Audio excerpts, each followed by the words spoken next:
Hello everyone and welcome to Building an Effective Resume.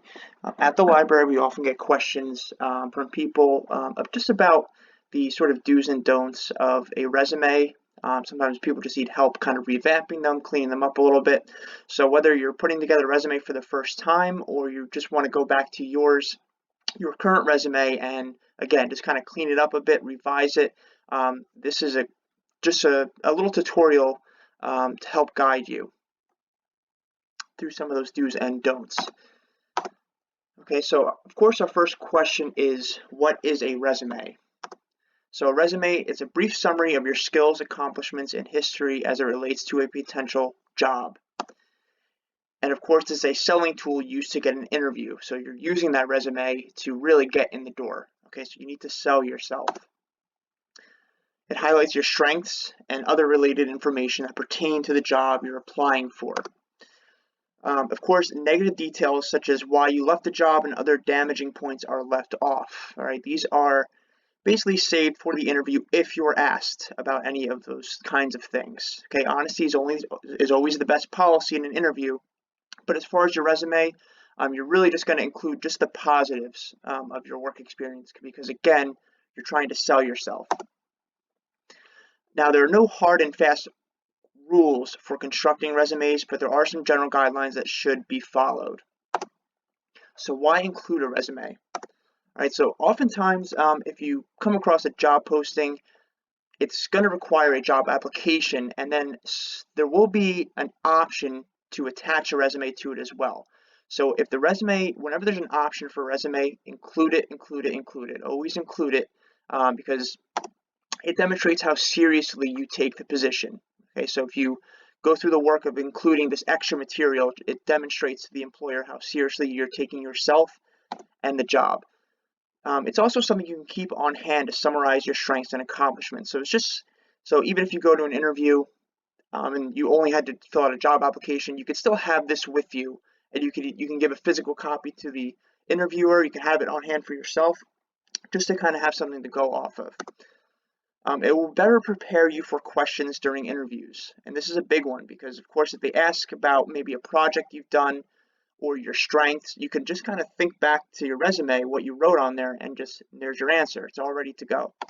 And, of course, it will boost your overall confidence in yourself and in your overall job performance. Now, there are basically two big types of resumes. The one we're most familiar with, most likely, is a chronological resume. It's the most common resume type. And in this kind of resume, work history is given priority. The work history is listed in reverse chronological order, starting with the current or most recent job. Education and other experience is typically placed underneath of your work history. Now, in a functional resume, it's a bit different. Instead of focusing heavily on your employment experience, you're kind of organizing things by skills and achievements. And in fact, education typically is placed at the top and work history will be placed toward the bottom. So these kinds of resumes, the functional resume, these are best suited for maybe new graduates with little relevant work experience. So instead of putting the work history at the forefront or that top third of the resume, they might emphasize some other things like their education and then other just special projects they did, maybe with an internship or something like that. Also, at the other end of the spectrum, functional resumes are also good for those with a wealth of experience and who have performed many accomplishments in their field. So instead of focusing on work history, they just kind of go by different achievements that they've done in the past.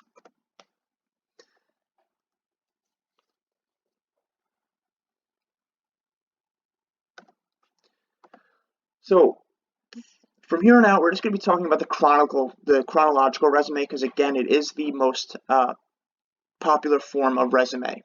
So with a chronological resume, okay, big rule here is less is more. You want to avoid overusing different font sizes and font types, bold, italics, underlining, and other stylistic options. Okay, so maybe with your font type, maybe just stick to one font type through the whole resume. Font sizes, sometimes it's good to use a couple different font sizes just to emphasize different things. However, you don't want to get carried away. Maybe 2 to 3 tops, different font sizes. And then if you're using italics, maybe just using only one type of information. Okay, but you don't want to get carried away with these things because then at some point they will get distracting.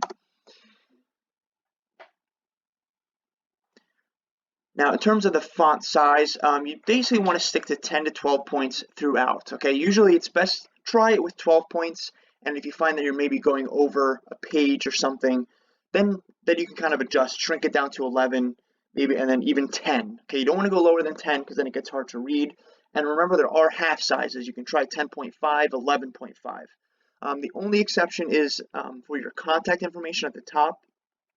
You can maybe get away with going a little bigger, maybe 14 points, again, just to draw emphasis to that contact information.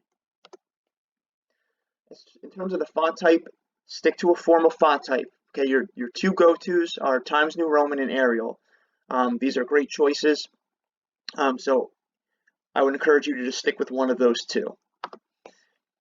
Okay, and then finally, in a chronological resume, white space is good. So white space keeps things organized and easy to read. So you want to leave blank lines between different sections, because just to help keep it organized, and the employer or whoever's looking at the resume can easily tell the difference between different things, different jobs, different companies, things like that.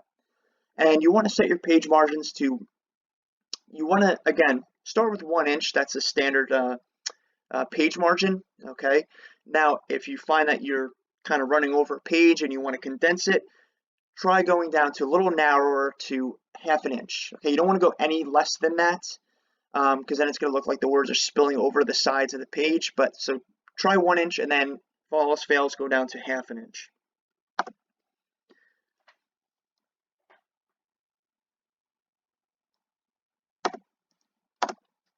Now, we're still talking about formatting here. Now, the great debate here is, should it only be 1 page? Okay, this is a question I've heard many, many times, and I've even asked it myself.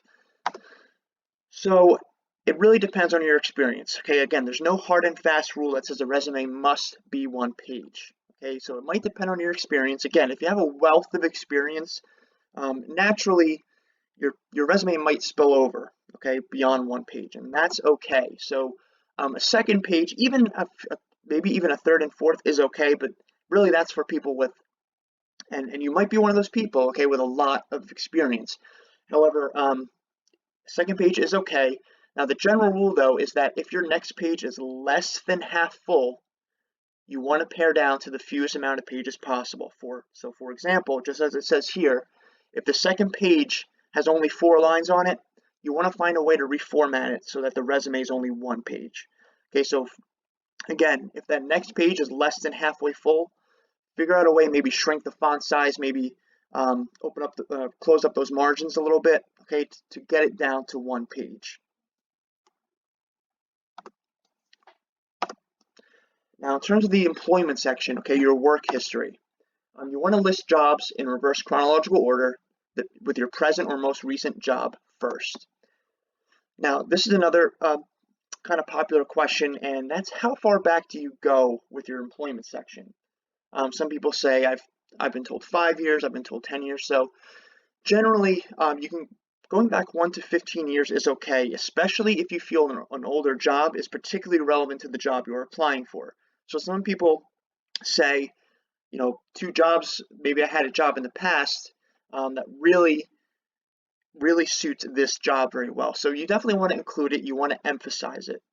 However, if you held many similar jobs during in that 15-year time span, maybe avoid listing all of them. Just stick to the most recent 5 to maybe 10 years. Now you want to list your duties and accomplishments for each job title. Okay, 3 to 5 bullet points is perfect. It's always good to reach for at least 3 bullet points per job title. And again, you're emphasizing, you're not just saying what you did. Okay, that's for like a job application. Here's what I did in this job. You're really trying to word it so you get across that you accomplished something. Okay, or whatever you did, you really did to the best of your ability. So in that vein, you want to be sure to use action verbs at the beginning of each sentence and avoid using I. So the final slides of this presentation will have a huge list of several action verbs that you can use. So again, you want to use action verbs, things like manage, create, produce, um, completed, okay? Things like that at the beginning of each sentence, and you don't need to use I. You don't need to say I managed, I completed, because that will just sound repetitive, okay? And it's just unnecessary. So just start your each sentence with a nice action verb. So here's a little look at a sample resume. This is a pretty simple one, but it looks great, and this is what we would call an effective chronological resume. So we see at the top of it, there's that contact information right at the top of the page. Simple, easy to read. It has their name, address, email, and phone number. Now, the only rule here, well, not a rule, but a guideline, is that if you're applying for something that's maybe far away, you might not want to include your home address, just because you don't want the person that sees this to say, oh, this person is far away, and then disqualify you right off the bat. So again, you're just trying to avoid those things that aren't gonna get you in the door. Okay, but otherwise you want to have your name, address, email, and phone number. And now also notice here all the white space, right? So between each of these different headings, we have probably a line or two of spacing. Okay, and it just helps to organize each of these different sections and makes it much more legible. Now, underneath the contact information, we have an objective statement, which states the job seeker's goal. You can always do an objective like this. Another option, though, is to, instead of job objective, put a heading that says summary. And a summary is a little different. Instead of focusing on what you're trying to do, what you want from the company, a summary focuses on your accomplishments and qualifications. So sometimes a summary might sound a little more, a little nicer to a potential employer, because you're really just describing in a brief kind of one or two statements just what you've done, your qualifications for this job. So you're not just saying I want this job, you're saying I'm the right person for this job with that summary. Now, here's the employment experience section. And again, it's listed first and it's in reverse chronological order. Okay, your present or most recent job first, and then backwards. So note the formatting here. So first of all, we have, so this person, first of all, employment experience. Each of these headers is in all caps, okay, and it's bold, just to draw emphasis and offset it from the rest. Now underneath that, we have the first thing they have here is the name of the company, the location of the company, and the date range of the time you were there working for that company. Now, if you're still working there, then of course you would just end that date range with present, just as it shows here. Now, underneath that information, they have their job title, and they chose to italicize it. Again, this is just used to sort of offset it from this company information. Okay, and then your potential employer or whoever's looking at the resume, they can just see it right away. They can find your job title in a second. Okay, now underneath the job title, this person has a bulleted style list of their duties and accomplishments. Okay, so that's perfect. Bullet style list, nice and organized, and it just shows that there's 4 different things that they're talking about here. Now also notice that at the beginning of each sentence, and even down here, look at those action verbs. Okay, each one: gathered, managed, participated, contributed, worked. Okay, so on and so forth. So they use these action verbs, and they did not start with I. Okay, so if you can imagine starting each of these sentences with I gathered, I managed, I participated, it just sounds repetitive and monotonous, and it's just really unnecessary and kind of takes emphasis off these action verbs. Okay, so no need for I, just start with that action verb. And of course, if you're still working at the job, you typically don't want to put it in past tense. Okay, you would keep it with you would keep everything in present tense. Okay, and then past jobs, those action verbs would be in past tense. Now, another question I get sometimes is, what if I held more than one job title for the same company? Okay, so maybe you were promoted or you were transferred to another department, something like that. So in that case, it's pretty simple. You just want to have your one company heading, just like we see here, with the date range of when you were employed there totally, okay, when you started to either when you left or if you're still working there till present. Now, you would just have a job title with your various duties and accomplishments, and then underneath that, your former job title. Okay, so you just list them under one company. So if you see this example right here that I created, you'll see that that's how I did it. I have my company name here with the location and date range from when I started till present day. Now underneath of that, I have my current, okay, because remember, you're still working in reverse. So I have my current job title, my duties and accomplishments I performed under that job title. And then under that, I have my former job title here. And you'll notice that next to each of these job titles is a specific date range of when I was in that job title. Okay, so this one says March 2018 till present, and this one says June 2016 till March 2018. And then, of course, with my duties and accomplishments underneath that one as well. And of course, if you were promoted, that would be a good thing to emphasize under your current position, okay, or your most recent. You definitely want to have a bullet point just emphasizing that you were promoted because of XYZ. Okay. Now, underneath the employment experience section, we have an education section down here. This person chose to put in the address or at least the city and state of the school. Not always necessary. You could just so if it was a 2-year or 4-year college or some other institution, you could just have the name of that institution and then a graduation date is perfect. Some people choose, and you would want to put in, just as they showed here, the specific name for the degree they earned, and here's the date they earned it. So that's the date of their graduation. Some people choose to put their major in there. Some people choose to put a GPA. The general guideline for GPA is if you've got at least a 3.5 or higher, include it. If you did not get at least 3.5, just don't include it at all. Okay. Now, if you didn't go to a post-secondary institution, if a high school diploma or a GED was your highest level of education obtained, then you can include that here. Otherwise, don't worry about that. Just put the post-secondary institution here. And then this person also has a special skills and knowledge section at the bottom. And this is also a great way to emphasize just some additional information about yourself.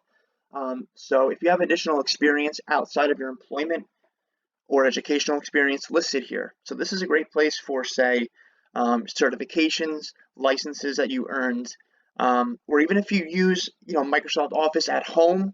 You don't really want to get too personal about hobbies and stuff, but if you really feel like it emphasizes your suitability for a job, okay, by all means put it under there. And in fact, instead of special skills knowledge, you could put maybe licenses and certifications, or just licenses, or just certifications. Okay, so you can always switch that as well. So let's just briefly talk about some things to avoid in a resume.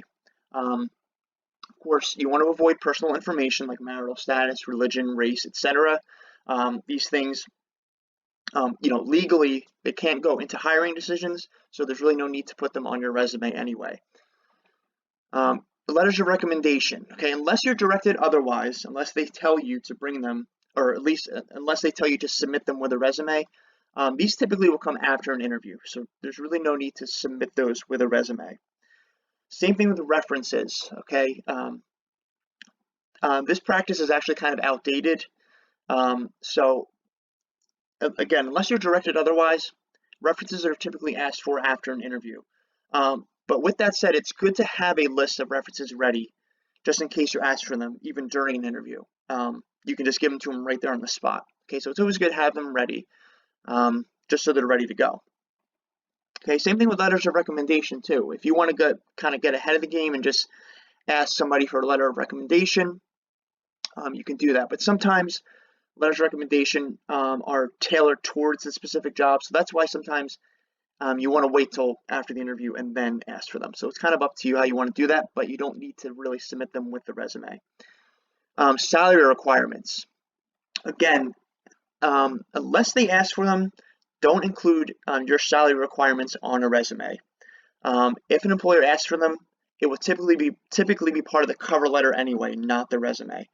Now, if you ever do include salary requirements, whether it's on a resume or a cover letter, be sure to indicate a salary range, not a single salary. Of course, we talked about this earlier, negative details. You don't want to include negative details on a resume as they can work against you. Okay, again, if you're asked about something in the interview, by all means be honest, be open, but you don't want to put them on the resume. And of course, you don't want to have cliches or these overused phrases like team player, strong communication skills, because they're kind of very general and they're very overused. So maybe just try to find some synonyms or other ways to emphasize those particular qualities. So let's just go over the key points of what we talked about here. So a resume is your way of highlighting your skills and accomplishments. Don't include negative details. Save these for the interview, only if asked. Always send a resume if given the option. In a chronological resume, employment experience is given priority. List jobs starting with the most recent or your present job. When formatting, remember, less is more. Be consistent with stylistic choices, bullets, font size, font type, things like that. And don't overuse them. When describing your experience, start each sentence with an action verb. Do not use I when describing your experience. All right, so here's just a list of a few additional resources for crafting a nice resume or even a cover letter. Okay, so we check out our library databases. Okay, you just need your library card. The first one here is Ferguson's Career Guidance Center, and I'll just kind of let you read through that real quick. And let me put up Job and Career Accelerator here. So these are the two big ones we have for jobs and career help. Just a note, the one thing I do want to note here is that under Job and Career Accelerator, you must create a profile. It's just for their own website. Okay, you just create a profile, and it's just so you can save your searches and any resumes and cover letters that you build.